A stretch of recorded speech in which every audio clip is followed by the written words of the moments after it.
evening and welcome to my first live video in September 2022. Certainly the weather is changing here in the UK and nights will be drawing in. It's horrible to think it won't be too long before I'm going to be doing these in the dark again, but let's continue to make the most of these lighter nights. Now, I'm sure this particular post is going to garner some interest, particularly amongst my vegetarian and vegan clients and followers. And what I must say is, please don't shoot the messenger in what I'm about to talk about. What I want to do is provide some perspective around a study that's been published in August 2022 in the last couple of weeks, and associating a vegetarian diet with a 33% increased risk of hip fractures.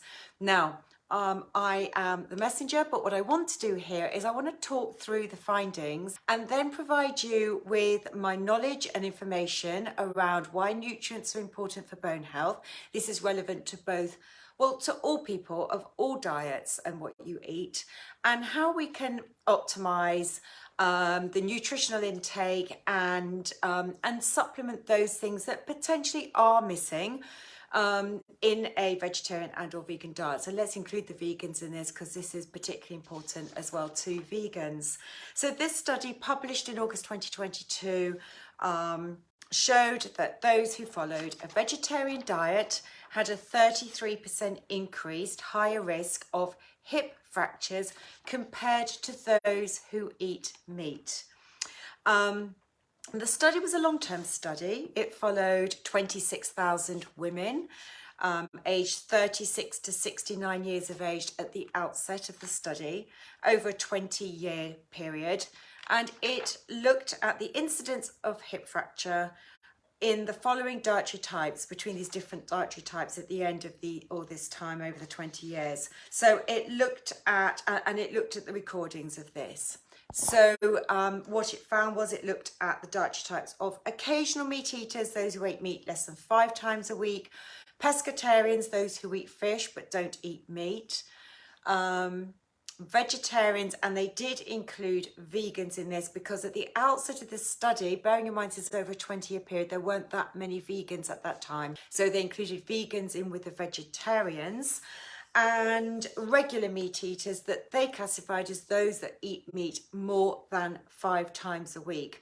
So they didn't notice a particular difference between the pescatarians and the occasional meat eaters, but they did notice this particular difference between those that were declared as vegetarians, looking at what was recorded in their dietary analysis, and those that ate meat. So we have that information to go on. This was conducted by Leeds University, and it was taking data from the UK Women's Cohort Study. This is a very, very big study done over a significant amount of time that's looking at different aspects of disease for women, nothing just to do with bone health, bone density and hip fractures, but they looked at a subset of this data. So why is there this potential link between a vegetarian diet and hip fractures? And this is where we get into the nutritional status that's really important, which I want to share with you.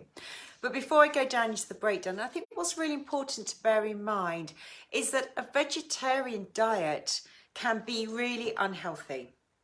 It may be considered that they're going to have a very high vegetable intake that of course is really, really good for health, but that is not necessarily the case. Some vegetarians do not plan and focus on their meals very, very carefully. They may be lacking significant nutrients that we'll go through if there isn't careful planning that takes place. Equally, I'm not picking on vegetarians here, equally, what's important to note is that meat eaters can also have a really unhealthy diet and have a very high intake of processed meats or may not eat many vegetables. But a meat eater can be very healthy. Just because they eat meat, they can still have a high intake of plant-based food and vegetables. So no two individuals are the same. Just because you have this classification of vegetarian or a classification as a meat eater does not make one healthy or unhealthy. That's really important to understand. all of us have a responsibility to look very, very carefully at what we're eating to make sure we are being healthy, maximising our nutritional intake. And so tonight what I'm going to talk about is the nutrients that are really important for our bone health. So what do we know? So for bone health, what they found in the study is that there was a decreased intake of nutrients amongst the vegetarians that are really important for bone health. These are, of course, include calcium, but it also includes protein, vitamin D, vitamin K, and omega-3 fatty acids. And the fact is, as I will have said on other posts where I've talked about osteoporosis and bone health, is that it is not just about calcium. You can have all the calcium in the world, but that is not going to necessarily make your bones strong. There's a lot of important nutrients and what are cofactors. Some of these things are cofactors that are really important to make the bones strong. Some of these things are important as part of the bone density, and other things are important as cofactors to ensure that these nutrients pass into the bone and they stay in the bone. So this is where it's really important. So let's start with calcium. Well, we know calcium is really important for bone strength and bone density, helps protect against fractures. And we know that dairy is well known as a calcium-rich food. So if you think about vegetarians, they could eat dairy, of course. That's not necessarily a reason why they would, you know, this is not necessarily a reason that their calcium intake would be low. It's also found in dark green leafy vegetables. I'm a big fan of that for calcium and also magnesium. Sardines are really rich in calcium because of the tiny bones, together with things like canned salmon, very good calcium source, which of course a vegetarian doesn't eat, but also found in tofu and edamame beans, soya-based products. So there is no apparent reason why a vegetarian should be low in calcium if they're eating lots of dark green leafy vegetables and lots of soya-based foods. But if they are not eating the dairy products, and a lot of vegetarians are moving away from dairy, a lot of people are moving away from a lot of high intake of dairy and moving more towards these plant-based milks that may or may not be enriched with calcium. So that may be a factor here, but looking at this overall list, calcium doesn't tend to be my number one reason as to why a vegetarian diet is not providing the calcium required. But you do need to think about dark green leafy vegetables and soya based products to maximize your intake here if you're not having dairy.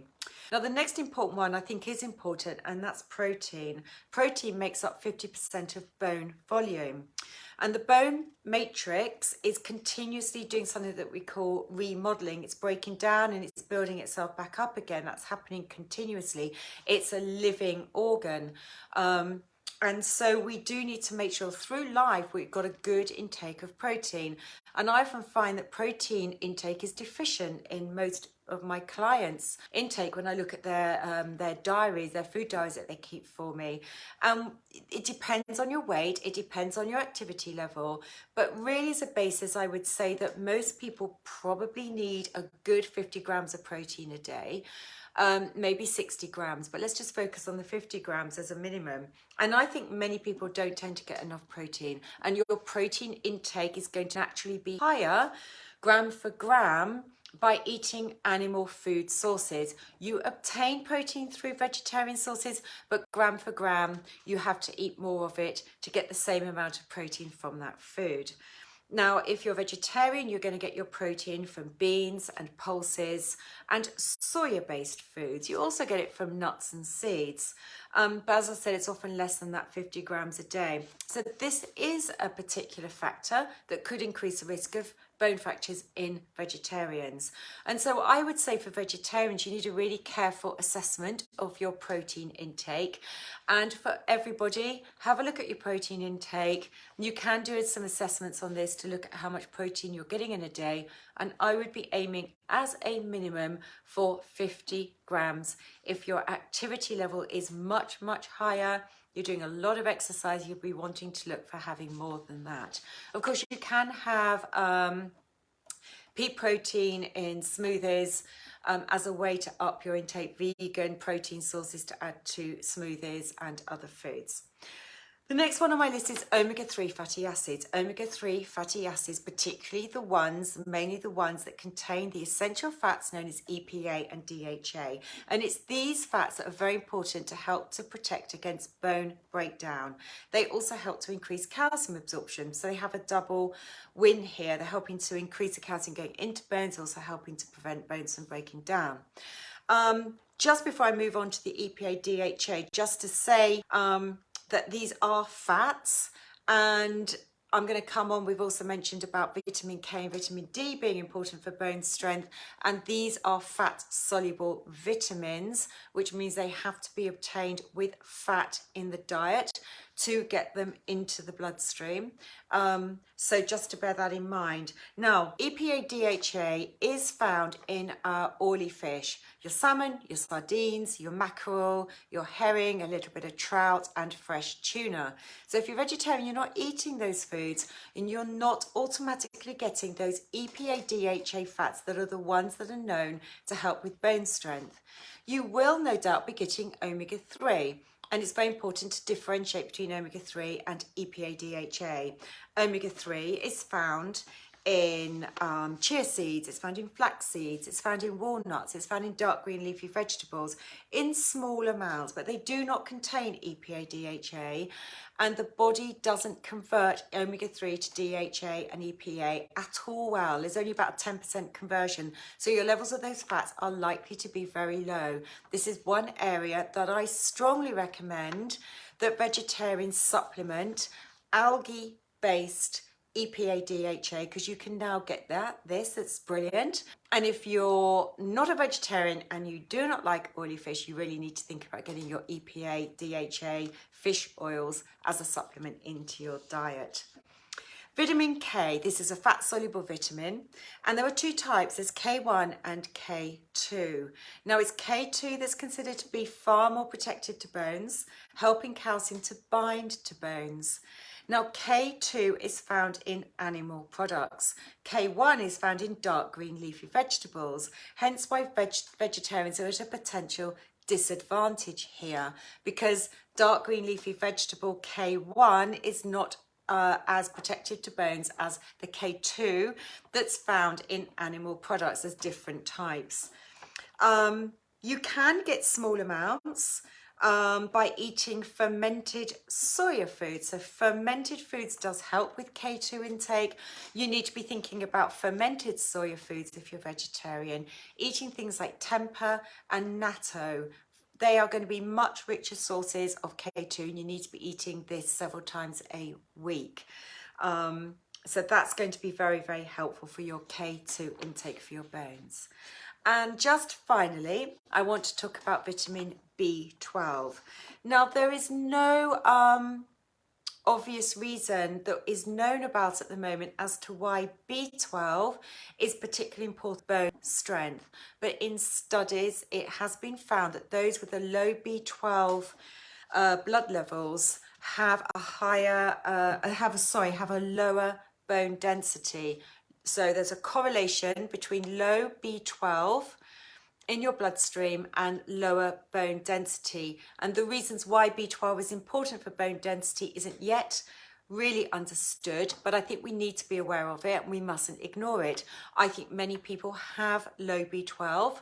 I've spoken about this before, and there's other reasons why people may have low B12, but B12 is mainly found in our animal foods.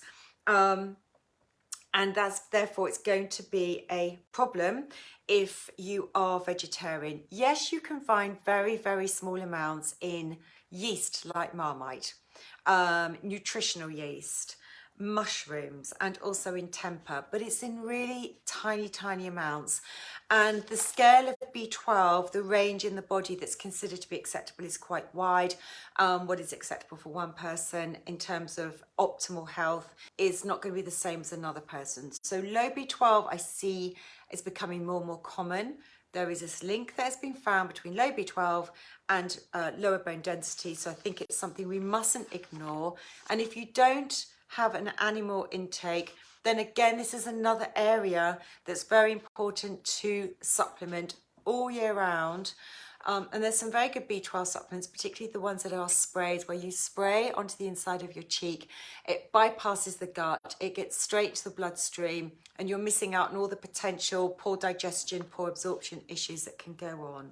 So I hope you found that useful. I hope that's given you an insight into why vegetarian diets may be a contributory factor to a higher risk of bone fractures, but things for all of us to be aware of, no matter what your dietary preferences are, why we all need to be careful about what we're eating. We all need to be aware of those really important nutrients that we need to help protect our bones in later life, particularly us females, as we lose estrogen once we've gone through the menopause, which has a very protective role in our bones. Even more important that we pay heed to this information and do everything we can to get those nutrients, to look after our bones and keep them strong.